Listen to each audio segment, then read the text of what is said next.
presentation. Thank you for doing that.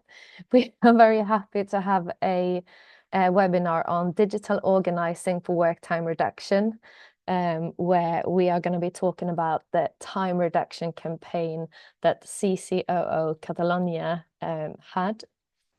We have two speakers. We have Dávid Csepregi from ECDA, and we have Laura the Agorreta from COO. And I think without much else, I'm going to be handing over the presentation to you. You're going to be talking for roughly 30 minutes, and then we're going to be opening up the floor for questions. If you have any questions, clarification questions in the meantime, please do feel free to raise your hand and we can ask that. Or if you just have a question, you want to remember it for the future, you can write it in the chat. Thank you very much, and I will hand over to you, Dávid. Thank you so much, Alexandra, and welcome everyone. It's so glad to see you here on this webinar. I'm going to start the presentation, and we are going to start with a short introduction. My name is Dávid. I'm based in Budapest, and I am from Hungary. My background is in political science, but more importantly, political grassroots activism. And I am a campaign advisor at the European Centre for Digital Action. What ECD is, I'm going to talk about a bit later, but first I want to hand the mic to Laura so she can introduce herself. Hello everyone, my name is Laura and I work in CCOO Catalunya, the biggest trade union in Catalunya and Spain. And I will talk about me later. So, Dávid. Thanks, Laura. So first, I want to talk a bit about ECDA, and I will try to summarize what digital organizing is. So everyone is on the same page on the definitions of that word, and then Laura is going to move forward to the actual case study of CCOO Catalunya campaign for work time reduction. So ECDA is an NGO. We are working with progressive organizations and supporting them in using digital tools and tactics. We believe that these tools and tactics are essential in the political environment in the 21st century. We are working with progressive parties, NGOs, and unions. We operate on a lot of levels. We try to create as many mediums as possible to engage organizations and to support them. We have a newsletter, which I'm going to share with you at the end of this presentation. If you go on our website, we write blog articles, we organize events, we have webinars, not unlike this. And we also have partnerships with organizations where we are mentoring them and supporting them on a one-on-one basis. So I have 5 minutes to summarize what digital organizing is. So bear with me, it's going to be a bit fast-paced. But if you have any questions, we can also dive into those later. But I think practically a lot of these things is going to make sense once Laura is going to present her actual case study. So I would start with this statement that there is no such thing as digital organizing. I'm not saying that everything I'm going to talk about is irrelevant. The only thing I'm saying is that when we talk about digital organizing, that's just classic organizing using digital tools and tactics that are available now because of technological circumstances in all societies that we are operating in. And also what I mean by that is that there are no people who are only digital. The layers or barriers between people being active online and people being active offline, doing different things, being active in different ways, they're always interchanging. It depends on a lot of factors, not only on a societal level, but also on an individual level. There is this first rule in organizing that is meet people where they are. And when we think about digital organizing, this rule also applies there. The fact that people are online, the fact that people use a lot of social media platforms to interact with each other, to work or to find their news, is something that we cannot ignore. people are online. Of course, people are still living in the offline world as well, but we have to create methods and have to allocate resources to reach these people both online and offline. So what happens if we achieve that? What happens if we can actually engage people online? What's going to happen next? How can we pull people from liking something, signing a petition, to actually being there on the picket lines? So when it comes to digital organizing, this is an important lesson to start with. People have limited time and energy, and digital tools actually provide the first steps for a lot of people to engage with our organizations and with our issues and with our campaigns and struggles. But the first step is not enough. The first step is the first step. What happens after that really depends on you and how you organize your digital infrastructure. One key is in this infrastructure is email. However, people are present on a lot of social media platforms. Their algorithms change every time, and most of these platforms are profit-oriented. But email provides you a really important direct communication channel with your supporters. People still use their email, they read it. It's something that's really personal, and that's something that you can still make really personal. And email is still growing, so it's not something that was just invented in the 90s and now everyone forgot about it. Email is something that's going to stay here. And if you have a direct connection with your supporters, it will give you more autonomy in your actual relationship with those people, and then there is no mediation. The message you want to send to people is going to be the message that you want to send to people, and there is no evil algorithms that you have to fight. If you use digital organizing tactics and if you create this direct connection, then the steps after the first step, after the first engagement moment, is going to be defined by you. And you want to create an organization, an environment for people where they can actually engage with your issues on different levels. And these levels only depend on you and on your tactics and methods you're applying and using to get people into your basically bubble or organizational network. And I will end with this note. Why should unions care? I mean, this all sounds like petition platforming stuff. Well, the thing is that digital organizing is something that is also going to stay just because of the sheer fact that people are online. But I wanted to give you another example.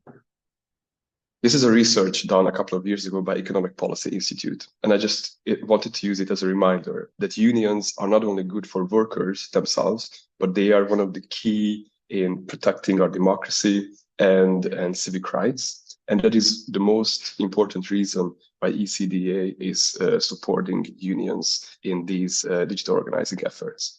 But again, if you want another reason, let me show you some statistics and then pivot into the Spanish case. This is the number of people who use internet in Spain. 39.7 million people use internet. Sorry, not internet, social media. Internet is, of course, even higher.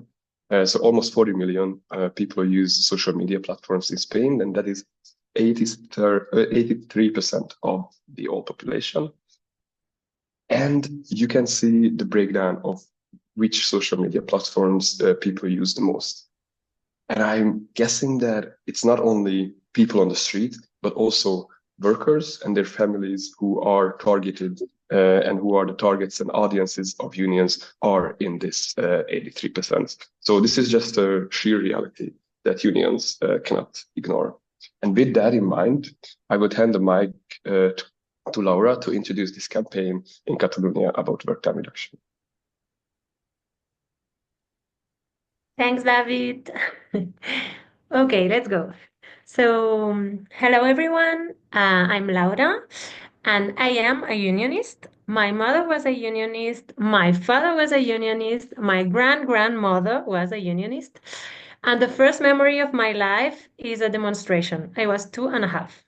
Okay, so of course we are not just unionists. My mother is a public school teacher, my father is a cultural worker, and I am an advertiser. But at some point of our lives, we have been working for the union because we believe in social justice. So I'm sure that if you have decided to fight for a cause in NGO, union, political party, organization, it's because you have and we have common values and fights. And we probably have a common idea about what's the world, the life, and the rights that the working class deserves. When someone says labor union or trade union in your mother tongue, we will probably think about something like that or that. Not yet, David.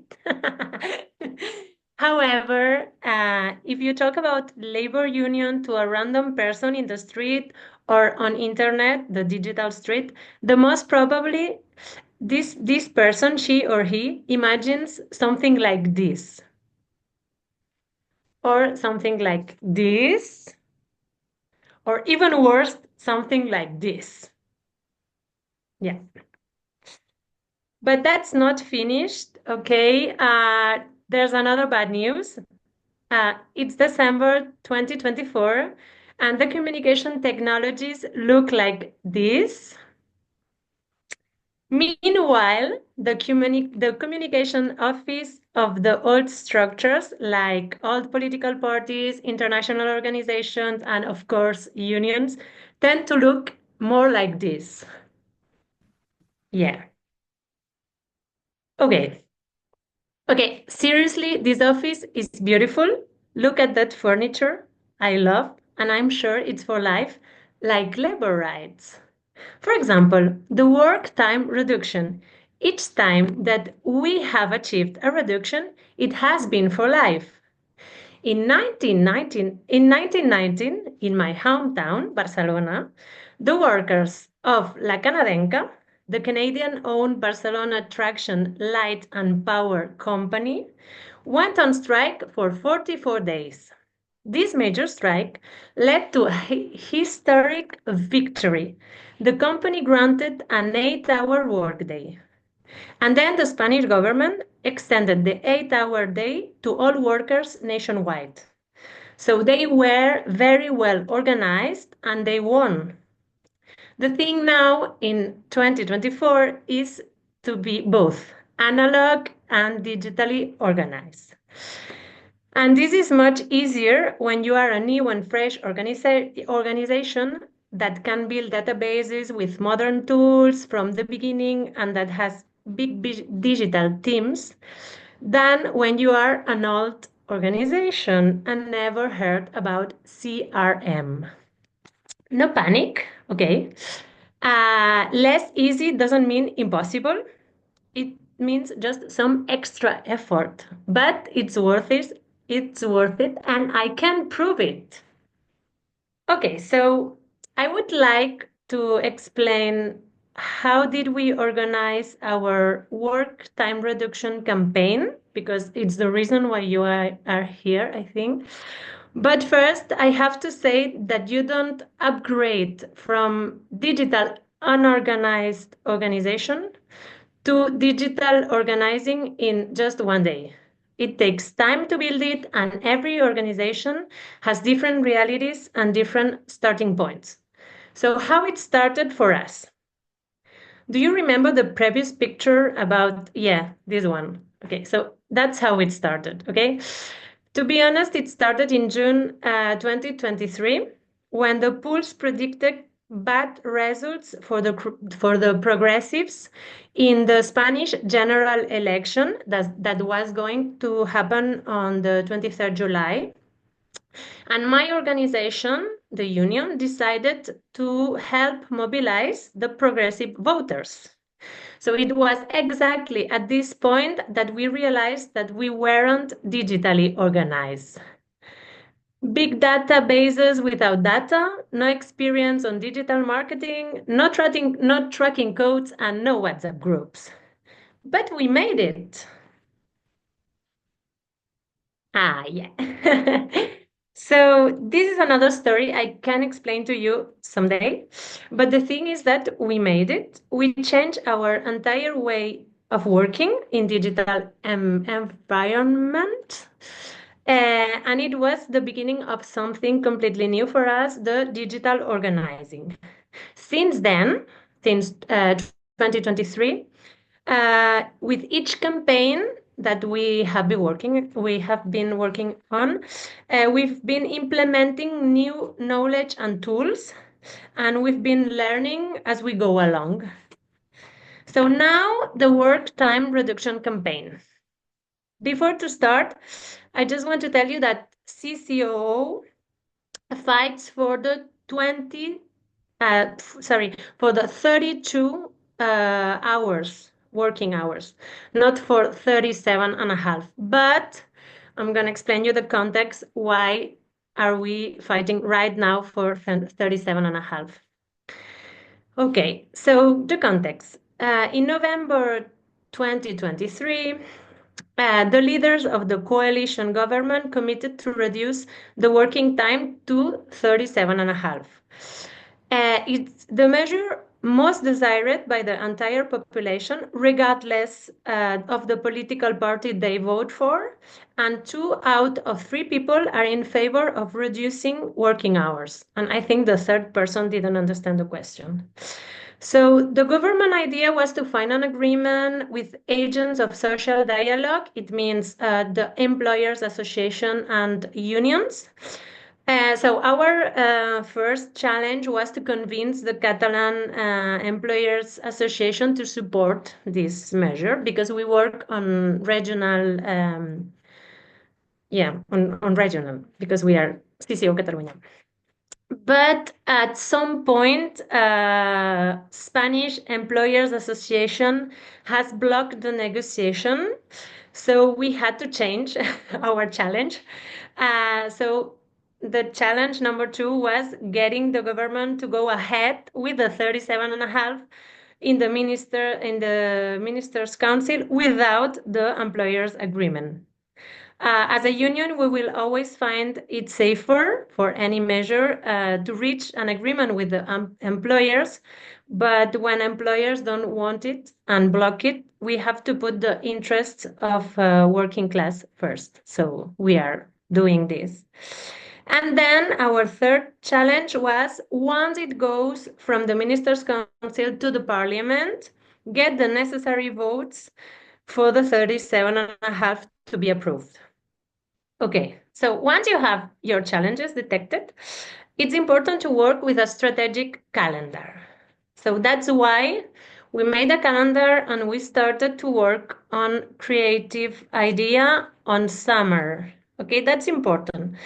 We need time to create, to discuss, to share, to produce good ideas. You can't always work as if you are in a rapid response campaign because working in constant stress and urgency is working badly for your health and for your campaign. So it's good when you have time, try to start working 4 months before or 3 months before. And so we started to work on creative direction on summer, and then we had all the materials on September. And October 2024, we launched the emailing campaign and the organic content campaign on social media. It means we send the campaign to all the active users from our database, and we asked them to do something. As David said before, we always have to ask people to do something. So let me stop for a minute on creative direction and the call to action, okay? 2 concepts, very important concepts. A successful campaign is 10% a good idea and 90% make it happen. So if you have a brilliant idea and don't work on making it happen, it's a waste.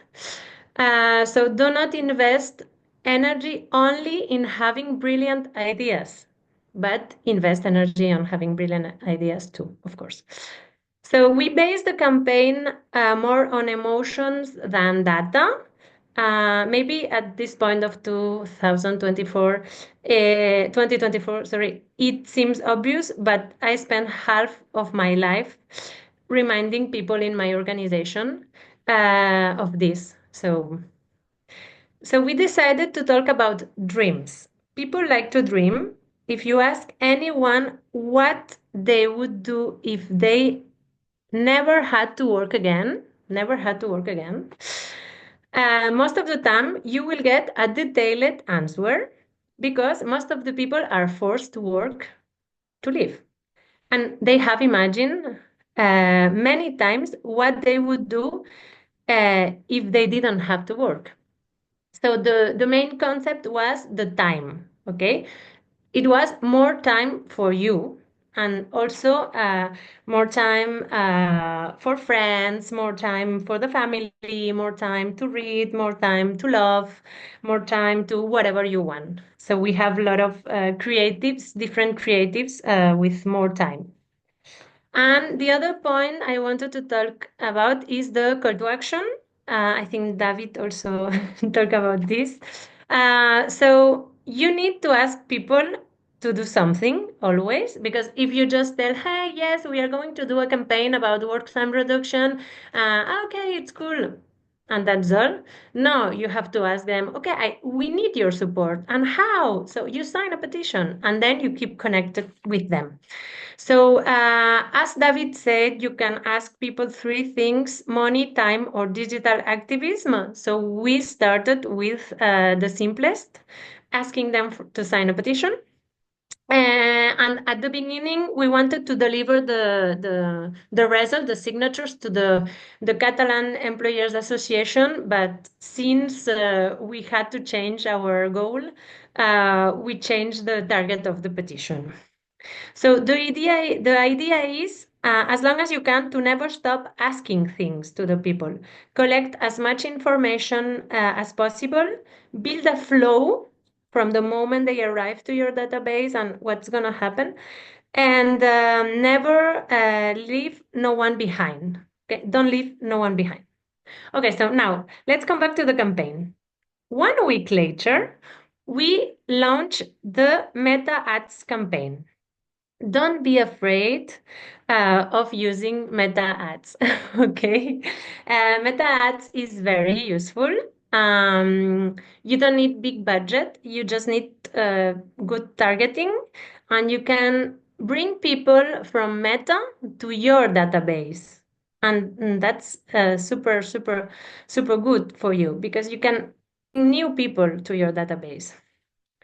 So I can show you some of the creatives and tell you that, of course, the best performing creative was the one more time to have sex.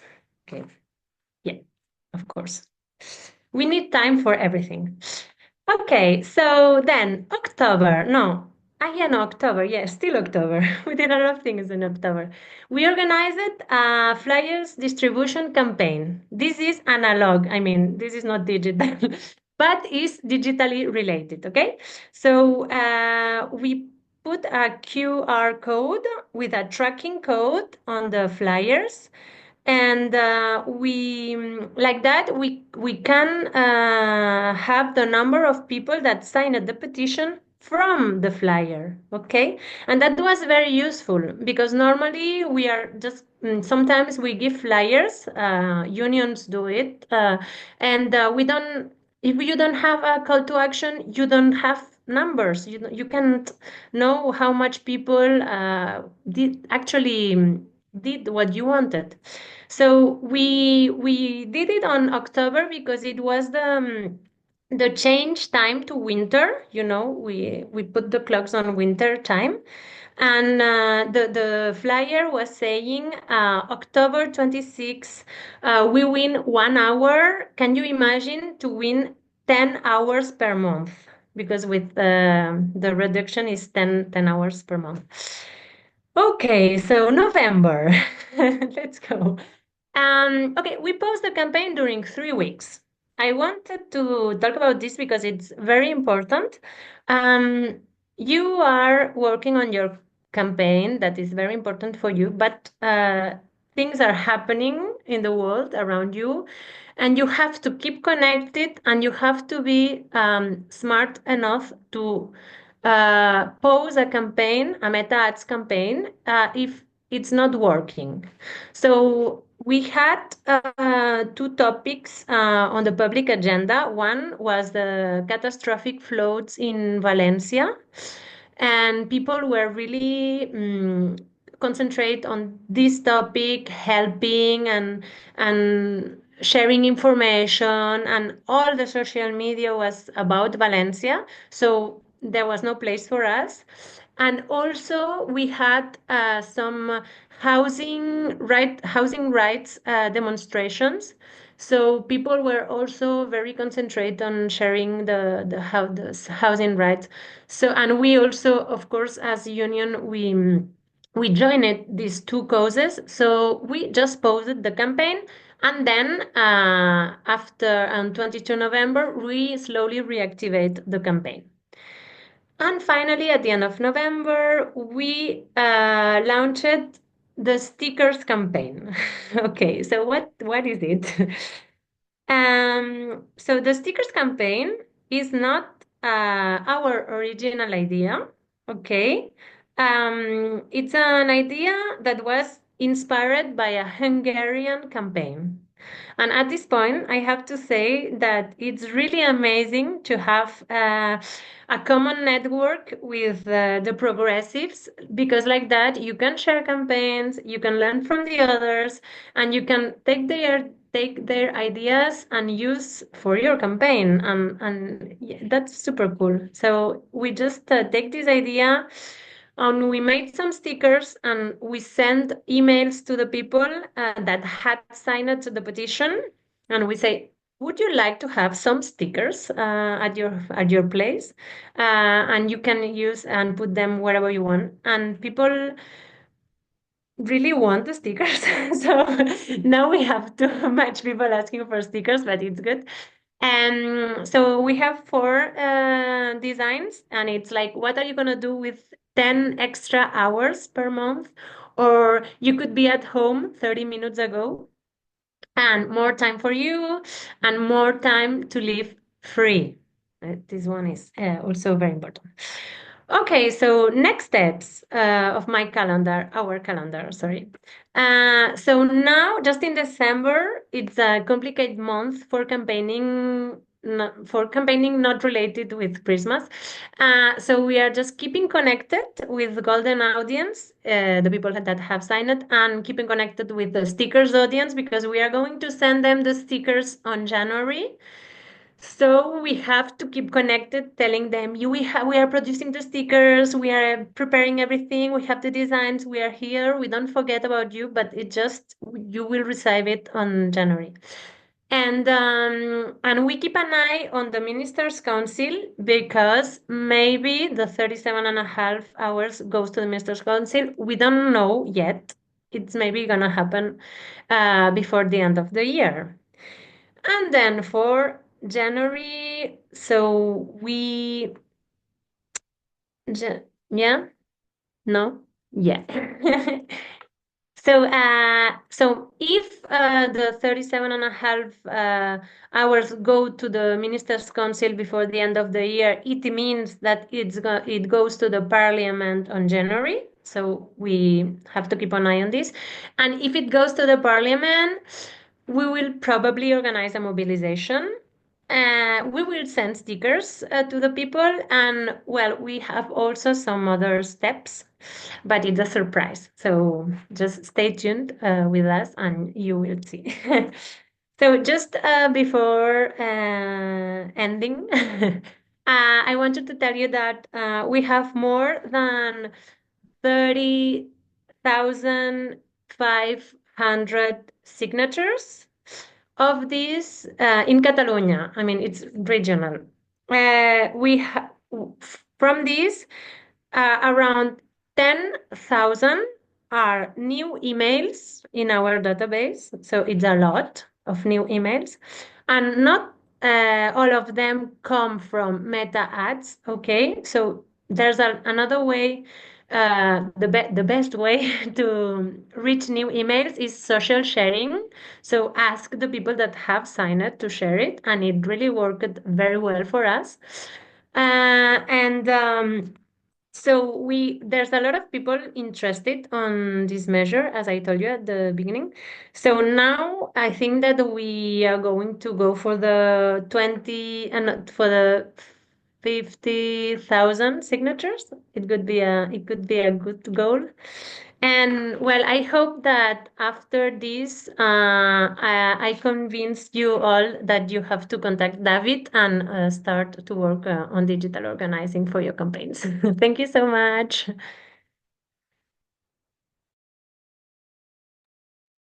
Thank you so much, Laura. Instead of drawing any conclusions, I just wanted to show that you can subscribe to the newsletter of ECDA. But I'm just going to stop sharing my screen, and I'm going to leave some links in the chat. And I'm just let's open up this for the conversation. Thank you both so much. That was very engaging. I feel like we need to have you, Laura, as a general speaker for work time reduction, because you're just so lively. I have so many questions. If other people have questions, you're welcome to post it in the chat, or you can raise your hand. But I have a bunch of them here, so I'm just going to start up. Some of the questions I actually even had from before your presentation, and it's more for me to understand. When we think about digital organizing and the digital organizing sort of infrastructure, how important is it that employers also have a digital infrastructure? Are they ahead? Are they behind? What role does that play in this? And I'm inviting both of you to comment on that. Do you want to start, Laura? Okay, so I think there's a lot of different aspects to that question. So first of all, it really depends on whether the employers are actually aware of the strength of these digital organizing techniques. But one thing that comes to my mind is not in campaigns that I have worked with, but generally, is employers running negative ads targeting people who work at a specific factory or workplace or in a specific area. And exactly because they have so much more resources, like basically money, they can spend more. Yeah, they can spend that to have like really well targeted messages and just like really well targeted and really frequently targeted ads. So I think that's one thing that unions and labor organizations can expect to also have, because these things like meta ads and social media ads in general, and audiences like us as users of these platforms, we are there in the public, so like anyone can target us with specific messages. But there's another thing that also like it's an opportunity for unions as well, and that is LinkedIn. So LinkedIn is, this social media platform that's a bit different than usual social media platform because it has a little specific function. And like employees and employers higher and higher in the hierarchy, they have LinkedIn profiles because they have to. And this gives unions a chance to target people after doing the power analysis who might actually be stakeholders in a specific campaign. So I think that's also something that should be taken into consideration, because usually we would think of LinkedIn as a space where we have nothing to do. But if we have a really specific goal and we are confident in our theory of change, LinkedIn can be a really useful place. Yes, that's what I would say. Laura? Okay, I would say also that employers are very well digitally organized. They have big CRM softwares like Salesforce or something like that. They have pixels everywhere on their websites, and when you go to their website, they know what did you exactly were looking for, what did you do. They track us. So they they they are they are working on on digital organizing since it started, I think. But the difference between them and us is that their goal and all the software that they use, the goal is to sell things. Okay, they just they are selling things, and we are not. We are convincing or organizing people. So I think it's the difference. The goal is the difference. Uh, but yes, they are. They have a lot of knowledge that we don't, but we will reach them, and of course, we will be better for sure. Thank you so much. Yeah, I'm wondering how much is thus for them subconsciously as well, if they get these work time reduction messages in their social media before you go in and negotiate, and just like, does that change anything to their mindset? Really, really interesting. I had some more boring questions as well, and that's why I'm inviting it, because I was just really curious in financial costs of digital campaigns versus traditional. And like you say, a lot of them are mixes, but are they more expensive? Are they less expensive? What are we looking at? Or does that depend, like you say, on what, if you're a new organization or old? Do you want to start, Laura?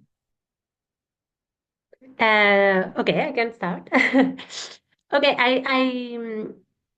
I think it's less expensive.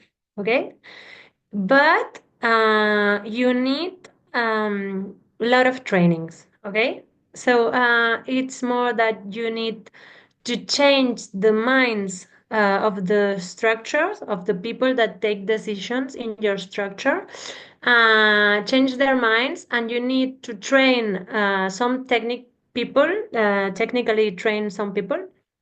ECDA trains very well. And after that, of course, there's a cost because you need some software, but you need the software anyway. I mean, you need an emailing software anyway. You need a CRM anyway, and you need. You are going to spend this money anyway. And for meta ads, for example, in my organization, we work with very small budget, so it's not a super big cost. So I may say that it's more efficient than analog campaigning, but it's a complement because when we were giving flyers to the people, finally the results were very good. We were on the statistics, so that was fine. So it all, like in advertising, we say that you have to be in the top of mind of the people. So you need a lot of impacts. You need analog and digital impact. So that's why you need both. That's my experience. Yeah, maybe just one more general point is that so of course you have to invest some time and money into building up infrastructures and running campaigns like this, but I don't think that this is a question of being more like digital being more expensive because it just opens up a new field of new resources. So it's not only, for example, organizations who are also doing fundraising, like collecting small donations in campaigns. It's not unusual that you can basically fundraise the same amount of money that you spend on ads, and more in a more indirect way. Laura just mentioned that there's 10,000 new signatures. I mean, that is 10,000 new potential members for the union who are going to be due paying members and who are going to be volunteers, activists. So I think it's just it's a chance for you to get you out of some like scarcity mindset in a sense and put you on a road where growth is going to be part of the everyday organizing. And basically you will have to figure out on the go how you want to allocate these resources on different parts of the campaign. Yeah, thank you so much. I know that in some of the notes you sent, you shared some really, really impressive, what's it called? How many impacts you had per Conversion. conversion Oh, yeah. rate. Thank you. Yeah, some really impressive conversion rates. So I found that really interesting. Margareta, I can see that you have your hand up. Do you want to ask a question, please? Yes, hi. Sorry, I'm a little bit ill because that not was a good picture.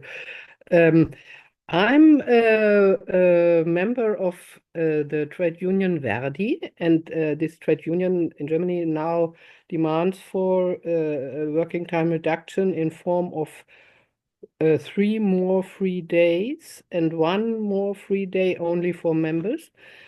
And but there is no similar campaign like you now presented. Many thanks. I'm absolutely impressed. And I have an organizational question. How did you get inside your organization the decision to make this campaign? Because this is not absolutely not something normal or automatical, no? So this is my first question. And second, I have some technical questions, but later. Maybe first this. Thank you, Margareta. It's the 37 and a half hours are, I mean, it's a fight that has been decided on national level. So the thing I did is to insist on my regional organization to organize a campaign, a specific campaign. And I insisted a lot. Like I think the key is to insist, insist and insist. And then also because they know we have been working with ECDA from now 1 year and a half, and we have a lot of good experiences. I mean, we worked on a fundraising that worked very well, some campaigns, and so now my organization knows that it works. So I was insisting, and also they know that I would have the help of ECDA. So yeah.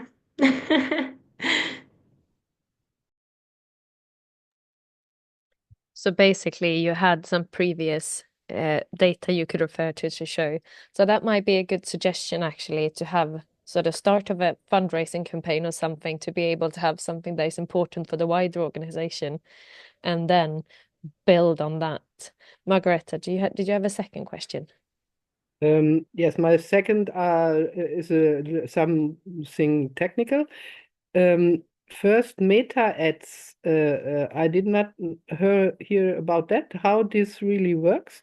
And the stickers you sent out, were they digital or analog? I love the question about the stickers. It's a very good question. They are analog, physical stickers. Yeah, because the idea is to stick the campaign everywhere in your bike, computer, on the street. And how did you ask how meta ads work? Okay, this I is think a what they super. are as well, what they are. It's I mean, it's the simplest way to explain it's like you have a campaign, and you decide the target groups I mean, for example, I want to target young people because they are more fighting to work time reduction because they are young and they don't want to work 40 hours. So I will put some budget on targeting these young people, and you can choose region, you can choose interests, you can choose a lot of things to define a profile. And you can also, if your GDPR and your privacy policy is okay on your organization, you can also upload the emails from your database. And like that, you can exclude your affiliates. And like that, you are not targeting your affiliates with Meta. You are targeting, for example, similar profiles to your affiliates, but not your affiliates. And okay, so yeah. Can I just come in? Meta, is that Facebook? Yeah, it's Facebook. Oh Yeah, yeah, Meta is so Facebook. Okay. Meta is basically it's targeted social media advertising. That's where Facebook, Okay, Instagram, sorry. and WhatsApp if your Oh, country is a WhatsApp country. Yeah. brilliant. Yeah, I think that took a while for me as well. I know that I know you've already sort of tried to do this, David, or David, in your 5 minutes, but if I was going into my union meeting and I wanted to, in a couple of sentences, say, right, digital organizing, guys, what should I say? What do you think is the sort of main? I know, sorry. I mean, yes, this is the $1 billion question. I think it really depends on the organization. It really depends on the history of their campaigning and the methods that they are using. But if they are fully analog, then I think like asking them, so what do you use to talk to your family, or what do you use to talk to your friends? Do you also always like just go to their house and talk to them face to face, or do you use Messenger or WhatsApp or Telegram or Signal, or what do you use in your feed? Where do you get your news? Oh, on Facebook. So like just think, like talk with them and think through together with them, what do they actually use as individuals in their life, and make the point that, okay, so if you are using that, then it's more likely that the people next to you or a person next to you is also using that. So if we want to get them and activate them, we need to be there. I think one other argument for digital organizing for unions is that it's anonymous. So I think there are environments, in working environments, political environments, where the fact that the first step is anonymous is really important. And then from that on, of course, you can make it more transparent. You can create like, like paper petitions and everything. But I think it can actually help to get more people on board as a start. Yeah, I'm not sure if it answers your question though. No, I think it did, and I think that is exactly right, because a lot of the time, and I think that's really smart. Like, and if you want to target a group, you want new members that are from this age or this group. What do you think they use? Are they using the newspaper? Maybe not. Daniel, I can see your hand is up. I have two Daniels. Daniel F to start with. Hello, can you hear me well? Okay. Yes, hello. I'm Daniel Folgado from Comisiones Obreras Valencia. Una vez parada, Laura. The campaign is based, Laura said, in the reduction of working time. But this request in our negotiations in my enterprise, we have them with the proposal of 4 days a week, not a reduction of time, but just it's like a redistribution of the timetable, no? And the enterprise say no, completely no one at the Spanish level, not at European level in the European Wisconsin. But there are examples of success in this reduction of time. Do you plan to include this issue in the campaign? Because the campaign is only focused on the reduce the time, but there are a lot of examples that at reduce of time, of working time, produce an increase of the productivity. Especially I know about examples in in hospitality, for example, restaurants and bars, for example, normally small companies, not big companies, but are you thinking about this? Thank you. Laura, do you want to answer that? Yeah, sure. Hola, Daniel. So yes, Valencia, it's an amazing example because during the last government, they were testing in a lot of sectors. They were testing the 32 hours. Okay, so as Daniel explained it, it was 4 days or 5 days less hours. So and actually, I assisted to a kind of conference with the Valencian people explaining this example, and it's super good. So are we thinking about to include less working days? The thing is that with 37 and a half hours, we cannot work just 4 days. So it works with 32. Maybe with 35 it could work, but with 37 and a half it doesn't work. So that's the only reason why we are not including this in the examples of the campaign. But the main goal of the campaign is to reach the 37 and a half, to be able to reach the 35 and then the 32. I mean, it's a strategic path, no, something like that. I think also absolutely have a look because, like Daniel, we have some example of successful cases in the network. Happy to share them if you want to push them in employers' faces and say, look, it's actually good for you guys too. We have a second Daniel Kopp. Yeah, thanks so much. And thanks, David and Laura, for your presentation. It was really interesting. Also thinking that you did kind of a political campaign in the narrow sense on working time reduction, which was targeted at, elected officials and politicians. And it was not a collective bargaining campaign, but it led to potential membership growth in the end. So I found that very interesting. The one question that I would have is about how concretely inside the union you got the campaign plan together, then got it agreed by leadership, I assume, to make sure that the whole organization puts together. Laura, you already spoke a little bit about there was a fight at the national level, and then you kind of insisted on your regional level about using more digital organizing tools. But I'm curious about how you made sure that your whole organizing team then pulled together in a coordinated manner and got leadership to agree to the plan you made for the campaign. If you can speak a little bit more about that.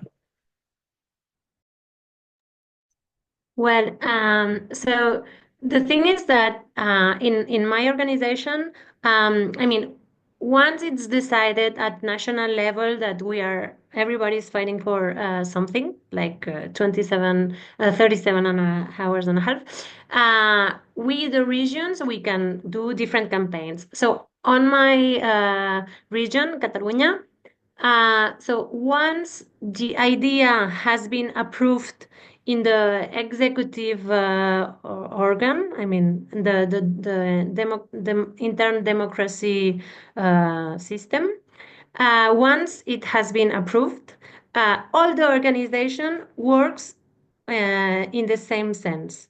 So the work was to convince everyone that takes decisions that this campaign was a good idea, and but it was challenging, because I mean we made creative that says more time to have sex. It was like and things like that. So yeah, but once it's decided, the good thing is that all the organization believes on this and works for this. So yeah, that it's the easy part actually.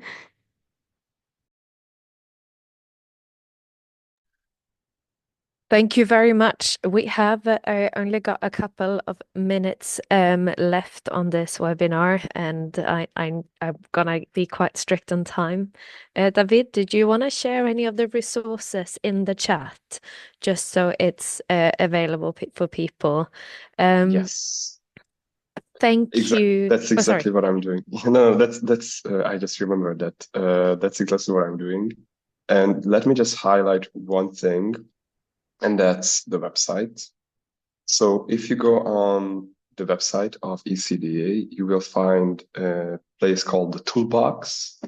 And there's a lot of, I believe that there's a lot of useful things for you instantly that you might want to check out, some articles, some webinars, some tips and tactics on how to run rapid response campaigns and fundraising campaigns. So I would definitely recommend that you check that out.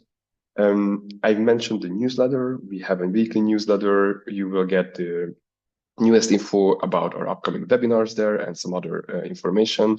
And if you want to have any specific questions, or if you are interested how we could support your organization, then feel free to use the Get in Touch form, and we are going to get in touch with you.